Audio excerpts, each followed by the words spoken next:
দেখুন আজকেই রান্না করতে নিয়েছি। আজকে করব ডিম আলু টমেটো পাতলা ঝোল। নিয়ে নিলাম ডিম, এগুলো আমি ভালো করে ধুয়ে নিব। নিয়ে নিলাম টমেটো, আলুও নিয়ে নিলাম, সব জলের মধ্যে ভালো করে ধুয়ে নিব।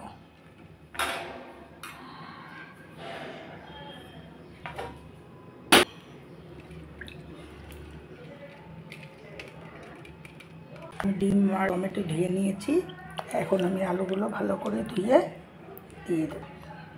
আলু এখন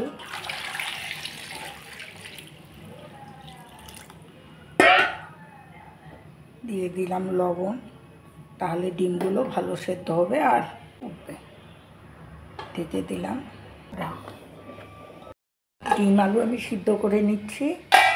এর জন্যে লাগবে মশলা, ডিমটা রান্না করার জন্যে তাই নিয়ে নিয়েছি। একদম পাতলা ঝোল করবো তাই নিয়ে নিয়েছি 2টো পেঁয়াজ আর আদা এক টুকরা, আর নিয়েছি 5 কোয়া রসুন।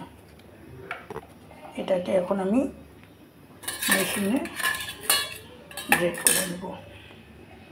যে আমার এগুলো গ্রেট করা হয়ে গেছে, পেঁয়াজ রসুন আদা।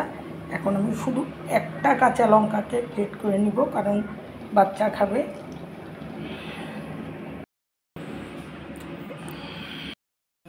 আমার ডিম আলু সব সিদ্ধ হয়ে গেছে। আমি ডিমের খোসা ছাড়িয়ে নিয়েছি, টমেটো সুন্দরভাবে আমি পরিষ্কার করে চোকলা ছাড়িয়ে নিয়ে ধুয়ে নিয়েছি।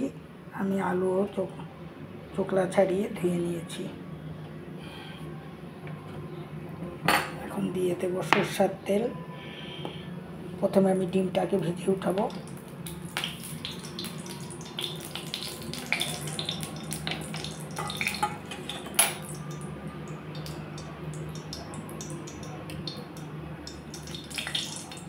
ডিমগুলো আমি কুচিয়ে নিয়েছি।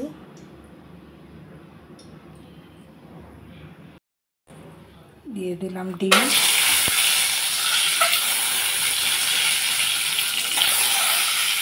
দিয়ে দিলাম ডিম, সামান্য হলুদের গুঁড়া, সামান্য লবণ।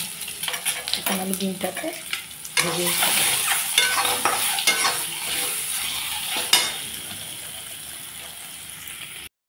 ভাজা ডিমটাকে উঠিয়ে নিলাম,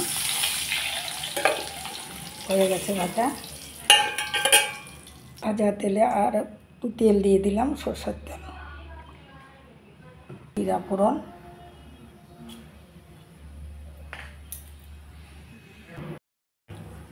দিয়ে দিলাম সেদ্ধ করা আলু,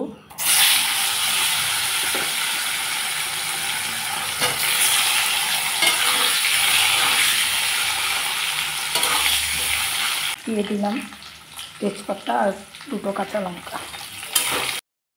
মশলা জিরার গুঁড়ো, ধনে গুঁড়ো, কাশ্মীরি লঙ্কা, হলুদ। এখন আমি একটু জল দিয়ে গুলিয়ে নেব।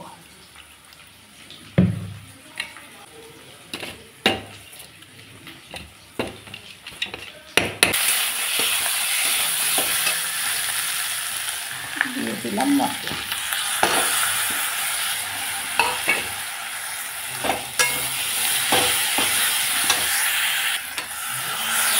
জল দিয়ে দিলাম।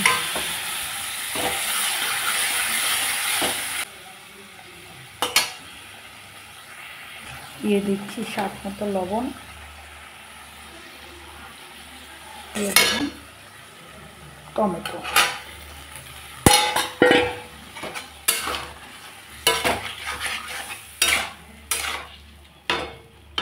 এখন দিয়ে দেব ডিম।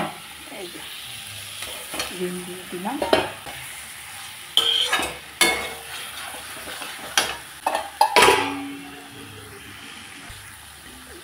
যেহেতু পাতলা ঝোল তাই আমি আজকে অনেকটাই জল দেব।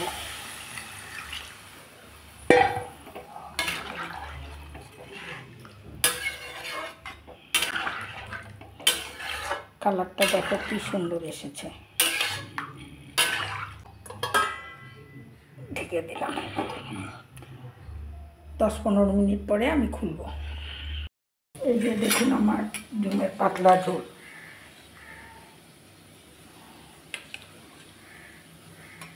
কালারটা একেবারেই সুন্দর হয়েছে। ভিডিওটা আজ এই পর্যন্তই। সবাই ভালো থেকো, সুস্থ থেকো। আমার ভিডিওটাকে অবশ্যই একটা লাইক করে দিও, কমেন্ট করো ভালো মন্দ, আর একটা সাবস্ক্রাইব অবশ্যই করে দিও। অনেকবার অনুরোধ করছি, আরও করছি, শুধু আমাকে একটা সাবস্ক্রাইব আর একটা লাইক করে দেওয়ার জন্য।